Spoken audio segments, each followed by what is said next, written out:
সুপ্রিয় দর্শক, সুপ্রিম কোর্টে চলছে বহু প্রতীক্ষিত 26,000 চাকরি বাতিলের মামলা। 26,000 চাকরিজীবীর ভবিষ্যৎ এখন ঝুলে রয়েছে সুপ্রিম কোর্টে। আর এই আবহে সুপ্রিম কোর্টে একেবারে মহা ফ্যাসাদে এসএসসি। প্রথম থেকেই রাজ্য সরকারের সংস্থা এসএসসির ভূমিকা নিয়ে প্রশ্ন তুলে দিয়েছিলেন কলকাতা হাইকোর্টের বিচারপতিরা থেকে শুরু করে সুপ্রিম কোর্টের প্রধান বিচারপতি।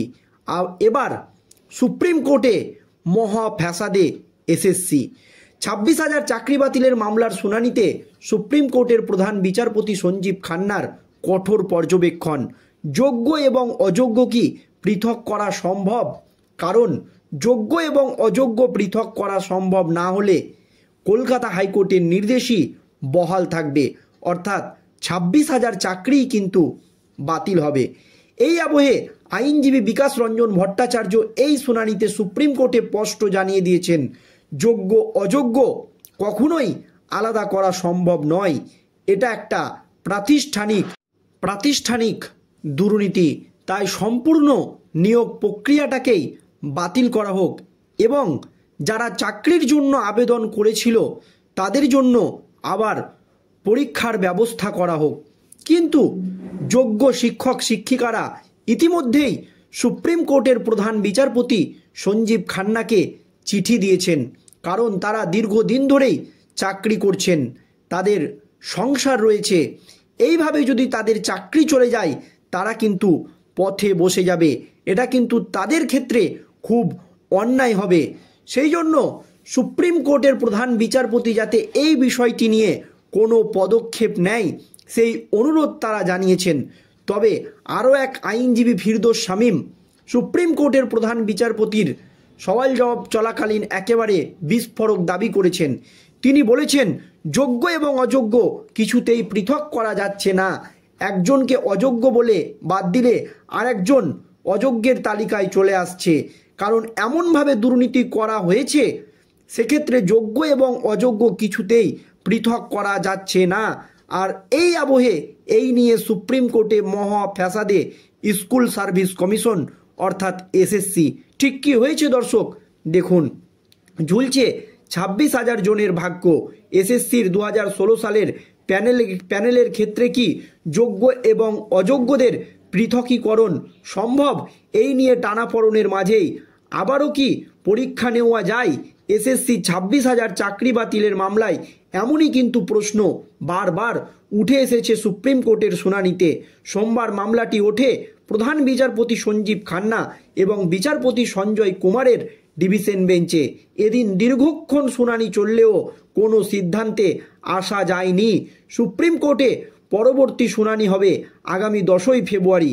গতকাল মূল মামলাকারীদের হয়ে আদালতে জোরালো সওয়াল করবেন তাদের আইনজীবী বিকাশ রঞ্জন ভট্টাচার্য এবং ফিরদৌস শামীম। বিকাশবাবু আরও পরীক্ষা নেওয়ার ক্ষেত্রে জোর সওয়াল করেন। তার কথায় পরীক্ষা নেওয়ার মাধ্যমে যোগ্য এবং অযোগ্য পৃথকীকরণ করা সম্ভব। শীর্ষ আদালতে আইনজীবীর আবেদন, 2016 সালের পরীক্ষায় যারা বসেছিলেন বয়সের ঊর্ধ্বসীমা সরিয়ে তাদের ফের পরীক্ষায় বসার সুযোগ করে দেওয়া হোক। যদিও যোগ্য প্রার্থীদের বক্তব্য, দীর্ঘদিন ধরে তারা চাকরি করছেন, রাজ্য সরকারের ব্যর্থতার জন্য আবার নতুন করে তাদের পরীক্ষায় বসতে হলে তা যথেষ্ট অমানবিক পদক্ষেপ হবে। এই দাবি কিন্তু জানিয়েছে যোগ্য শিক্ষক শিক্ষিকারা।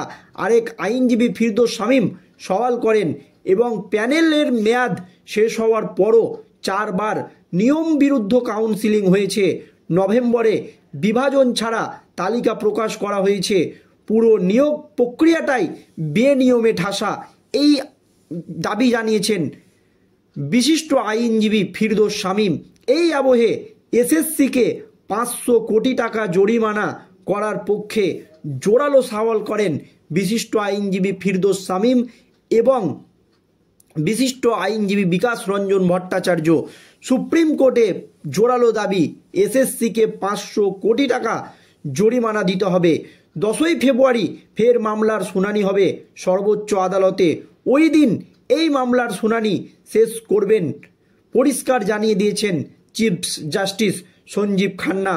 সব মিলিয়ে আপাতত অন্ধকারে 26,000 চাকরি প্রাপকদের ভবিষ্যৎ। উল্লেখ্য, গত 18ই এপ্রিল নিয়োগ দুর্নীতির জেরে এসএসসির 2016 সালের গোটা প্যানেল বাতিল করে দেয় কলকাতা হাইকোর্টের 2 বিচারপতির ডিভিশন বেঞ্চ। আদালতের এই রায় নিয়ে তোলপাড় শুরু হয়ে যায় গোটা রাজ্যে। উচ্চ আদালতের রায়ে এক ধাক্কায় চাকরি যায় প্রায় 26,000 জনের। হাইকোর্টের রায়ের 48 ঘন্টার মধ্যে তা চ্যালেঞ্জ করে সুপ্রিম কোর্টে যায় রাজ্য সরকার। এসএসসি মধ্যশিক্ষা পর্ষদ। সুপ্রিম কোর্টে সেই মামলা উঠলে আপাতত সকলেরই চাকরি বহাল রাখা হয়েছে, সকলকে রক্ষা কবচ দিয়েছে আদালত। তবে সুপ্রিম কোর্ট এই বিষয়টিও স্পষ্ট জানিয়ে দিয়েছে, দুর্নীতি প্রমাণ হলে শিক্ষকদের চাকরি তো যাবেই, পাশাপাশি ফেরত দিতে হবে বেতনও। সেই মামলায় এখনও ঝুলছে শীর্ষ আদালতে। আর এই মামলায় সুপ্রিম কোর্টে একেবারে মহা ফ্যাসাদে এসএসসিকে 500 কোটি টাকা জরিমানা। এসএসসির 26,000 চাকরি বাতিলের মামলায় প্রথম থেকেই রাজ্য সরকারের সংস্থা এসএসসিকে নিয়ে প্রশ্ন উঠে গিয়েছিল। একাধিক জায়গায় তারা কিন্তু বারবার প্রশ্নের মুখে পড়েছে। আর এই আবহে কিছুতেই যোগ্য অযোগ্য আলাদা করা সম্ভব হচ্ছে না।